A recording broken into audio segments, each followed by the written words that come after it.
Je me souviens du couteau qui s'enfonce dans mon abdomen comme si c'était hier, non, pire, comme si c'était maintenant. Le sang chaud qui jaillit, poisseux, imprégnant ma chemise blanche, et le rire étouffé de Claire, ma femme, qui résonne dans la ruelle sombre de Montmartre. Tu n'as rien vu venir, n'est-ce pas, mon amour, avait-elle murmuré, ses lèvres encore tachées de mon baiser d'adieu. Et puis, le noir absolu, un vide hurlant où mes regrets tourbillonnaient comme des feuilles mortes dans le vent d'automne parisien. Mais le plus choquant, c'est que je suis revenu.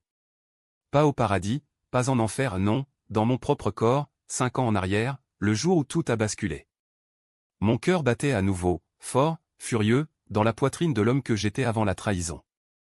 Paris, 2020, et je suis vivant. Pour la seconde fois. Je clignais des yeux, désorienté, assis dans le métro bondé qui filait sous les boulevards Haussmann.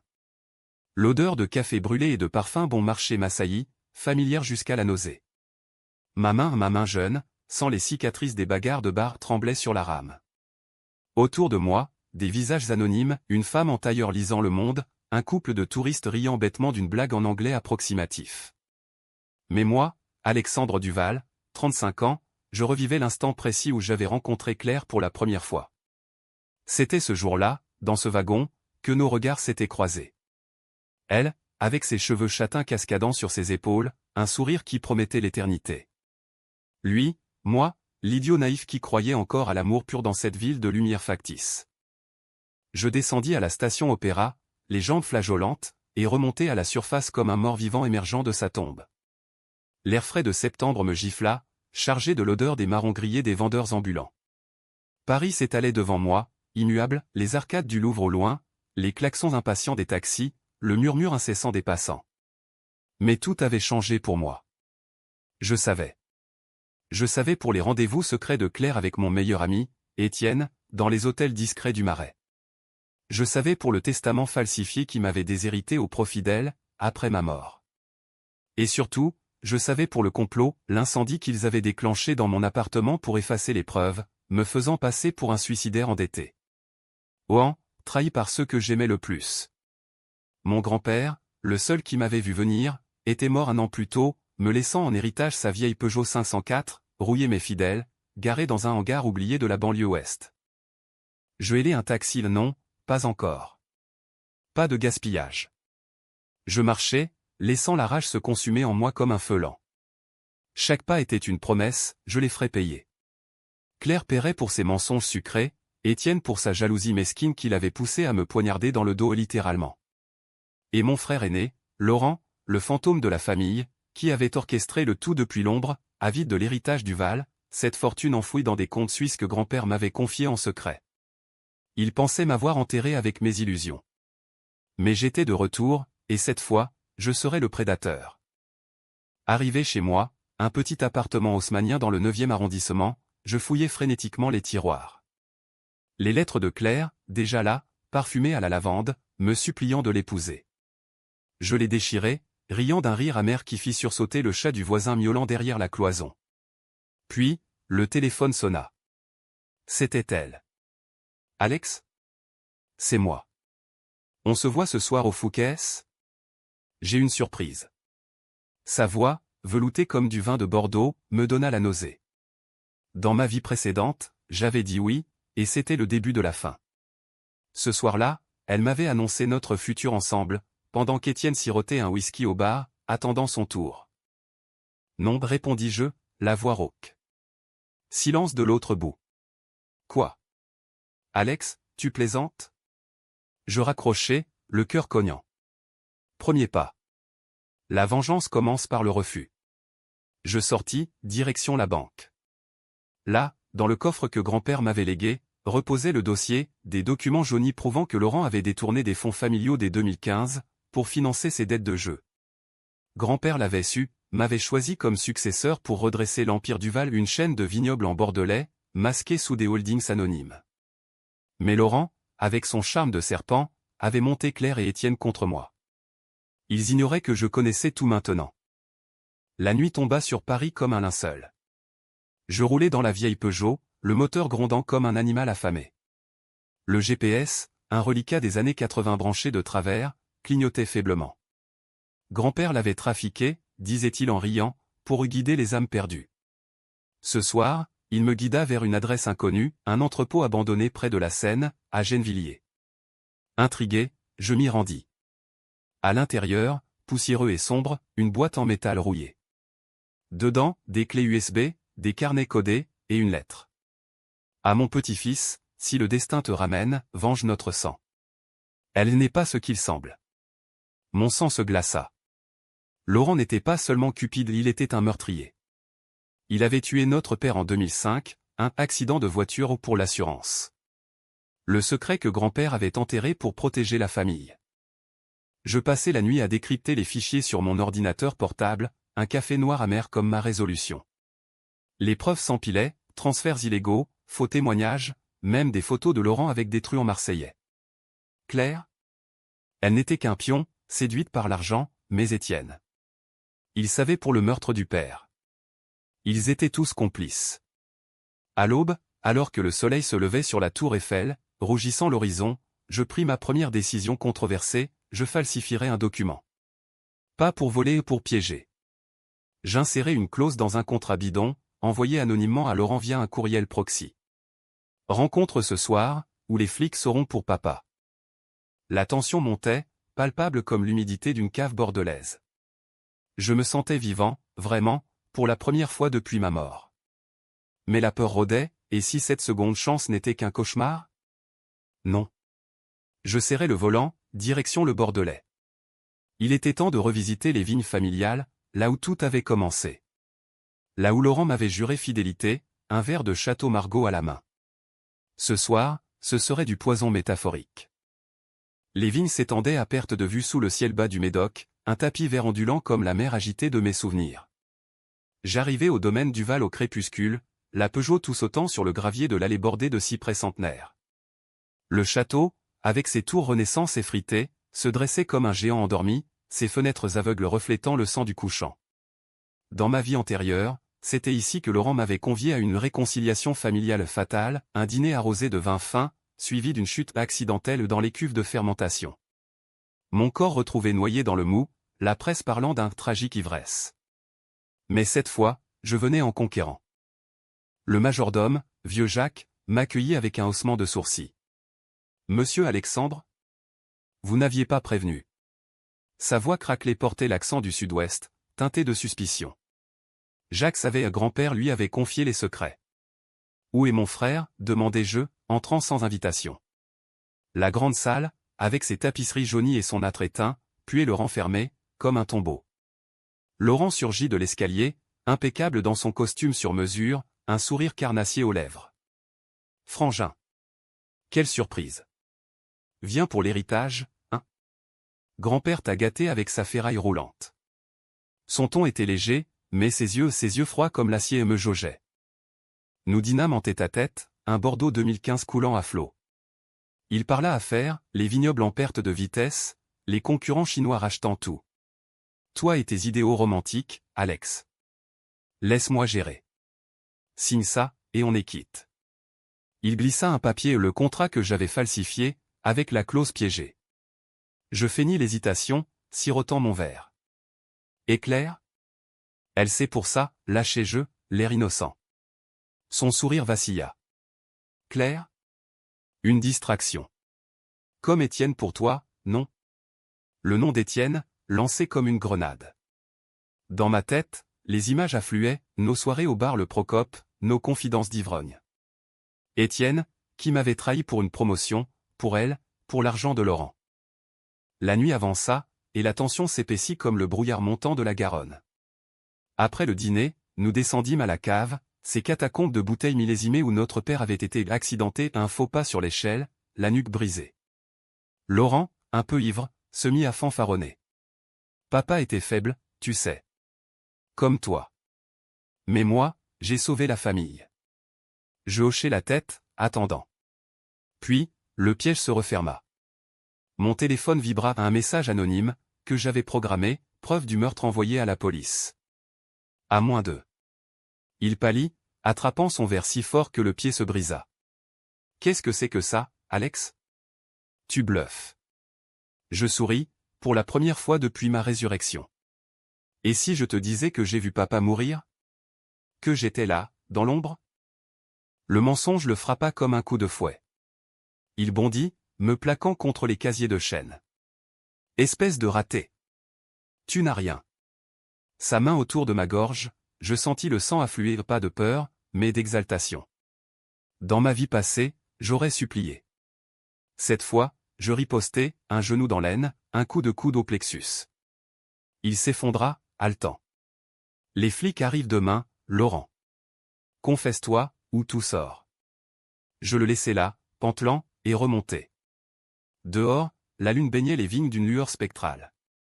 Première victoire. Mais controversée, impliquait la police? Non, pas encore. C'était trop propre. La vengeance devait être intime, sanglante. De retour à Paris, Claire m'attendait sur le pas de ma porte, les yeux rougis. Pourquoi tu m'évites? Étienne dit que tu deviens parano. Étienne. Le traître au sourire facile, avocat ambitieux qui avait rédigé le testament falsifié. Je l'invitai à entrer, la serrant dans mes bras, un geste calculé. Pardonne-moi, chérie. C'est le stress du boulot. Nous fîmes l'amour cette nuit-là, frénétiquement, comme pour exorciser les fantômes. Mais pendant qu'elle dormait, je fouillais son téléphone. Message codé à Étienne, il signe bientôt. Puis, on le vire. Mon estomac se noie. Elle n'était pas innocente, elle était le venin. Le lendemain, je contactai un privé, un ex-flic renvoyé pour corruption, rencontré dans ma vie antérieure lors d'une enquête bâclée sur ma mort. Trouve-moi tout sur Étienne Lambert. Ses dettes, ses amants, ses sales coups. L'homme, un certain Moreau, ricana au téléphone. Ça coûtera cher, Duval. Et si c'est dangereux? C'est personnel, répondis-je. Pendant ce temps, Laurent m'envoya un mail suppliant, reviens au domaine. On parle. Piège ou capitulation? Je roulais vers le sud, le GPS clignotant vers un nouveau secret, une adresse à Arcachon, une villa cachée. Là, selon les carnets de grand-père, notre oncle avait été suicidé par Laurent en 2012. Le pattern se dessinait, un Duval par décennie, éliminé pour l'héritage. À Arcachon, la villa était un mausolée de verre et de béton, face à l'océan Atlantique déchaîné. Laurent m'y attendait, flanqué de 2 gorilles en costard et des mercenaires, pas des majordomes. Tu crois pouvoir me menacer, petit frère, gronda-t-il, un pistolet luisant dans sa main. La mer rugissait dehors, un fond sonore pour notre confrontation. Papa criait ton nom en tombant, mentis-je à nouveau, avançant d'un pas. Les gorilles se tendirent, mais Laurent les arrêta d'un geste. Preuve? Montre-moi. Je sortis la clé USB, la brandissant comme une arme. Tout est là. Et copié sur un serveur anonyme. Tire, et c'est viral. Il hésita, le canon tremblant. C'était le moment. Je bondis, arrachant l'arme, et la tournai contre un gorille. Un coup de feu retentit, assourdissant dans l'espace confiné. L'homme s'effondra, une fleur rouge s'épanouissant sur sa chemise. Laurent hurla, se ruant sur moi. Nous luttâmes, roulant sur le tapis perçant, jusqu'à ce que je le plaque au sol, le flingue contre sa tempe. Confesse pour papa. Maintenant. Les mots sortirent, hachés, c'était un accident. Il voulait vendre le domaine. J'ai juste poussé. Enregistrement activé sur mon téléphone. Deuxième victoire. Mais sanglante. La police? Pas encore. J'appelais Moreau, nettoie ça. Discret. Décision controversée, couvrir un meurtre pour en venger un autre. Le cycle du sang Duval. Paris me semblait plus hostile à mon retour, ses rues pavées luisant sous une pluie fine comme des veines ouvertes. J'avais laissé Laurent ligoter dans la villa, un appel anonyme aux flics pour le cueillir comme un fruit pourri. Les journaux en parleraient bientôt, héritier Duval arrêté pour meurtre ancien. Mais ce n'était que le début. Étienne et Claire étaient les racines du mal, les arracher serait un plaisir exquis. Je m'installai dans un café du quartier latin, le Select, observant la foule studieuse. Des étudiants débattant Sartre, des artistes maudits esquissant des croquis. Moi? J'esquissais un plan, divisé pour régner. Moreau m'appela le soir même, sa voix rauque filtrant à travers le grésillement. Ton ami l'avocat? Endetté jusqu'au cou. Pute, et un chantage sur un juge. Il baisse ta fiancée depuis 6 mois. Je serrai le téléphone, imaginant le couteau dans mes entrailles, celui qu'Étienne avait tenu, dans l'ombre de la ruelle. Rassemble tout. Et surveille Claire. La nuit, seul dans mon lit, les cauchemars revinrent, ma mort, le feu dévorant mon appartement, les sirènes hurlantes. Je me réveillai en sueur, le goût du sang dans la bouche. Trincine, oui, mais hanté. Étais-je un vengeur ou un monstre? Le lendemain, je tendis un piège à Étienne. Un message depuis un burner phone, besoin d'aide urgente. Rencontre au pont des Arts, minuit. Il vint, nerveux, son manteau de laine dégoulinant sous la bruine. Les cadenas d'amour accrochés au pont scintillaient comme des mensonges. Alex? Qu'est-ce qui se passe? Sa voix, celle de l'ami d'enfance, me révulsa. Nous marchâmes le long de la Seine, les lumières de Notre-Dame dansant sur l'eau noire. C'est clair, mentis-je. Elle couche avec Laurent. Et toi, tu le sais. Il blêmit, trébuchant sur une dalle. Quoi? Non, c'est pas. Je le saisis par le col. Dis-moi la vérité, Étienne. Ou je balance tes dettes aux huissiers. Il craqua comme du verre filé. C'était pour l'argent, Alex. Laurent nous a promis la moitié. On voulait juste te sortir du chemin. Le nous me frappa. Claire impliquée dès le début. Rage aveugle, je le poussai contre la rambarde, le visage au-dessus du vide. Le couteau, c'était toi. Il hocha la tête, larmes coulant. Un accident. Elle m'a forcé. Mensonge. Je le laissai choir, le menaçant d'un saut s'il ne signait pas une confession. Tremblant, il griffonna sur un papier que je lui tendis, aveu de complot, de falsification. 3e victoire. Mais controversé, chantage physique, un pas vers la violence que je jurais éviter. La scène la paix en contrebas, tentatrice. Claire devint ma proie suivante. Je l'invitai à un gala au Grand Palais, un événement caritatif pour les arts. Ironie, vu notre passion commune pour la peinture. Elle arriva en robe rouge sang, somptueuse, ignorant le piège. Nous dansâmes un valse lente, Vivaldi en fond, ses yeux verts plongeant dans les miens. Tu es distant, Alex. Qu'est-ce qui ne va pas? Je souris, la faisant tournoyer. Rien. Juste. L'amour. Plus tard, dans un salon privé, je la confrontai. Laurent est arrêté. Étienne a tout avoué. Son visage se décomposa, un masque craquelé. Alex, écoute. C'était pour nous. Pour un avenir sans tes dettes imaginaires. Ces mensonges s'effilochaient. Je sortis la confession d'Étienne, la lisant à voix haute. Elle sanglota, s'accrochant à moi. Pardonne-moi. Je t'aime encore. Amour? Non, possession. Dans un élan impulsif, controversé, impitoyable, je la giflai, le claquement résonnant comme un verdict. Tu m'as tué, Claire. Littéralement. Elle recula, choquée. Quoi? Tu délires. Je lui montrai une photo truquée, ma mort anticipée, via un deepfake que Moreau avait fabriqué. Terreur pure dans ses yeux. Signe ça, divorce, restitution de tout. Ou ça sort aux médias. Elle signa, brisée. 4e victoire. Mais au prix de sa dignité, et de la mienne.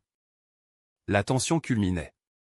Les journaux titraient sur l'arrestation de Laurent, scandale familial au Bordelais. Les flics fouillaient le domaine, exhumant des os dans la cave, ceux de l'oncle, peut-être. Moi? J'étais clean, ombre dans l'ombre. Mais un twist se profilait, un appel de Jacques, le majordome. Monsieur, votre grand-père. Il y a plus. Il n'était pas innocent. Le GPS clignota à nouveau, pointant vers un couvent à Chartres. Secret enfoui, grand-père avait couvert un viol collectif dans les vignes, en 1970, impliquant notre père. Laurent savait, et l'avait utilisé pour me manipuler. La vengeance se complexifiait contre qui, au juste? Je roulais vers Chartres, la cathédrale gothique se dressant comme un doigt accusateur. Dans le couvent, une nonne âgée, sœur Marie, me remit un journal. Page jaunie, grand-père confessant avoir payé le silence pour protéger la famille, mais au prix d'une vie brisée, celle de la victime, une ouvrière immigrée. Mon sang se glaça. Étais-je en train de perpétuer le cycle? Non. La vraie trahison était celle de Laurent, qui avait ravivé ses démons pour son gain. De retour à Paris, je confrontai Étienne une dernière fois, dans son bureau du palais de justice. Finissons ça. Il supplia, offrant de l'argent. Je refusai. Au lieu, je le piégeai avec ses propres vices, un enregistrement de lui dilant des infos judiciaires. Envoyé au supérieur. Il s'effondra, ruiné. Claire, elle, tenta le suicide une pilule avalée dans la salle de bain de notre appartement. Je la trouvai, pâle, et l'amenai à l'hôpital. Pas par pitié, mais calcul, sa survie serait son enfer. Vivre avec la honte, murmurai-je à son chevet. Elle hocha la tête, vaincue. Le climax approchait, un orage d'été éclatant sur Paris, transformant les Champs-Élysées en un fleuve grondant. Laurent avait été inculpé pour le meurtre de notre père, et les preuves contre Étienne s'empilaient comme des dominos. Claire, sortie de l'hôpital, errait comme un fantôme, ses appels nocturnes des murmures brisés, « Reviens, Alex. On recommence. » Je les effaçais, impitoyable. Mais le doute s'insinuait, ma vengeance, était-elle justice ou folie? Les nuits, je revivais ma mort, le couteau, le rire. Le sang appelait le sang, comme dans ces tragédies cornéliennes que j'adorais autrefois. Moreau m'avertit, ton frère prépare un coup. Il a engagé un tueur. Paranoïa? Non. Le GPS bipa, un itinéraire vers une ruelle familière, celle de Montmartre, où j'étais mort. Piège tendu. Je m'y rendis armé, un revolver acheté au Black Market, le cœur battant la chamade. La pluie martelait les pavés, l'odeur de friture des stands de crêpes se mêlant à celle de la peur. Une silhouette émergea des ombres, pas un inconnu, mais Étienne, trempé, hystérique. Alex. Laurent m'a forcé à venir. Il veut nous tuer tous les deux. Twist, Étienne, double traître, jouaient les deux camps. Nous nous affrontâmes sous l'averse, mots comme des balles. Tu m'as poignardé, hurlai-je, le plaquant contre un mur graffité.